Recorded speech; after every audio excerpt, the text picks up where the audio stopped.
आखिरकार फैक्ट्री में red bull कैसे बनता है और क्या रेड बुल में सांड का स्पर्म मिलाया जाता है और क्या सच में रेड बुल में सांड की हड्डियों का पाउडर और चर्बी मिलाई जाती है। आइए जानते हैं आज के इस वीडियो में। दोस्तों वीडियो अंत तक देखें और पसंद आए तो शेयर जरूर करें। रेड बुल एनर्जी ड्रिंक की इतनी सारी भीड़ के बीच रेड बुल केजीएफ के रॉकी भाई की तरह अपनी एक अलग ही पहचान लिए हुए मार्केट में अंगद के पैर की तरह डटा हुआ है, जिसे उखाड़ पाना अब किसी के बस की बात तो लगती नहीं है। साथ ही बोनस के तौर पर आपको ये भी बताएंगे कि इसे बनाने के लिए असली सांड का स्पर्म का यूज किया जाता है या नहीं। रेड बुल बनाने की शुरुआत होती है इन झरनों के पानी को इकट्ठा करने से, क्योंकि कंपनी एक क्लेम करती है, ये दावा करती है कि वो अपने प्रोडक्ट में एकदम फ्रेश झरने के पानी को यूज करती है। तो झरने के इस झकाझक पानी को जमा करने के बाद इसे भेजा जाता है इन बड़े बड़े टैंक्स में, जहां इस पानी में कार्बन को इंजेक्ट करके पानी को कार्बोनेट किए जाने के बाद इसकी मुलाकात करवाई जाती है। से इनमें caffeine, sucrose, vitamin B6, vitamin B12, sugar और टोरीन से।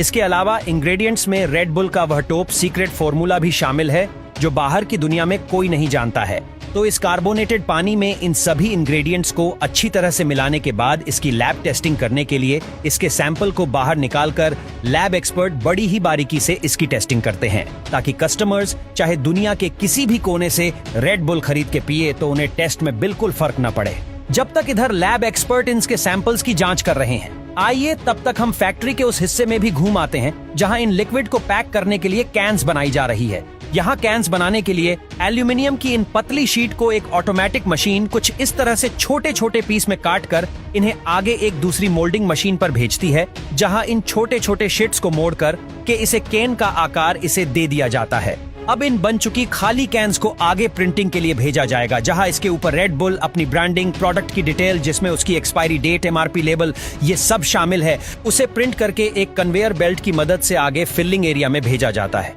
जहां एक ऑटोमेटिक फीलिंग मशीन अपने फिक्स्ड कमांड के हिसाब से एक सीट क्वांटिटी में कैंस को फील करके आगे भेजती रहती है, जहां एक पैकिंग मशीन बड़ी ही बेसब्री से इनका इंतजार कर रही होती है और इनके करीब आते ही मशीन इन्हें पॉलिथीन की मदद से सील पैक कर देती, जिसके बाद फैक्ट्री के वर्कर इन्हें स्टोर रूम में रख देते हैं और जैसे जैसे ऑन ऑर्डर आता रहता है उस हिसाब से ट्रक में लोड करके भेज दिया जाता है। आपको एक्टिव बनाने के लिए ये तो हुई मेकिंग की बात है। अब आते हैं अपने बोनस पॉइंट पर। रेड बुल में बुल का स्पर्म होता है या नहीं, तो सबसे पहले आपको ये जान लेना चाहिए कि रेड बुल नाम से मतलब इसमें बुल यानी सांड का स्पर्म ना होकर बुल की हताहत, ताकत और एनर्जी है। और दूसरी बात यह है कि रेड बुल मार्केट में आते ही आग लगने लग गई थी, जिससे बाकी ब्रांडर्स की फट गए, चार हो गई और रेड बुल का मार्केट डाउन करने के लिए ऐसी झूठी अफवाह फैलने लगी। इसमें बुल का स्पर्म यानी कि सांड का स्पर्म है और बहुत से लोगों ने इस अफवाह पर भरोसा भी कर लिया, क्योंकि रेड बुल में जो टोरिन मिलाया जाता है, जो पहले बुल के स्पर्म से निकाला जाता था,